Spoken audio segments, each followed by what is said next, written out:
ఏమే సొర్లి, రేపు మీ అమ్మకు ఆపరేషను. మాకున్న దిగులు కూడా నీకు లేదే? కొంచెం కూడా దిగులు లేకుండా నీ పాటికి నువ్వు జాకెట్ కుట్టుకుంటుండా?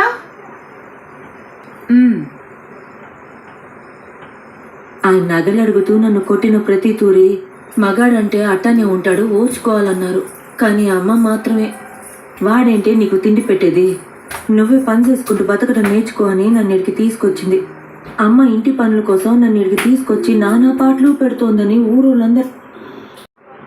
కానీ నిజానికి అమ్మ నాకు ఎవరితో లేకపోయినా ఒంటరిగా ఒక ఆడది ధైర్యంగా ఎట్ట బతకాలో నేర్పించినది.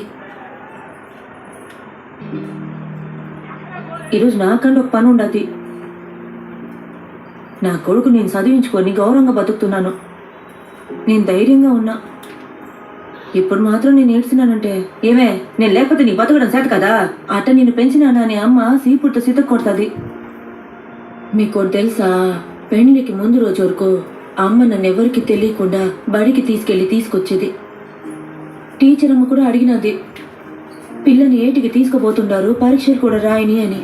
అందుకమ్మ ఏం చెప్పిందంటే, ఏదో 2 ముక్కలు రాయడం నేర్చుకుంటే 4 లెక్క చేయడం నేర్చుకుందంటే ఏదో ఒక రోజు అవి ఉపయోగపడతాయి కదా అని. ఇంకేం చెప్పిందంటే, నా కొడుకులు కనుక ఒప్పుకుంటే నా కోడల్ని కూడా తీసుకొస్తానని చెప్పింది తెలుసా. అందుకే మీరు తిని పడుకుంటే మీ మీద కోపం వచ్చి ఏదో ఒకటి అరుస్తా ఉండేది. అమ్మ నేను తప్ప ఎవరు అర్థం చేసుకోలేదు. ఆమె కూడా ఎవరి కోసం ఎదురు చూడలేదు. చాలా కష్టపడినది. బతికితే బతుకుతుంది, లేదంటే అట్టని పైకి పోతుంది.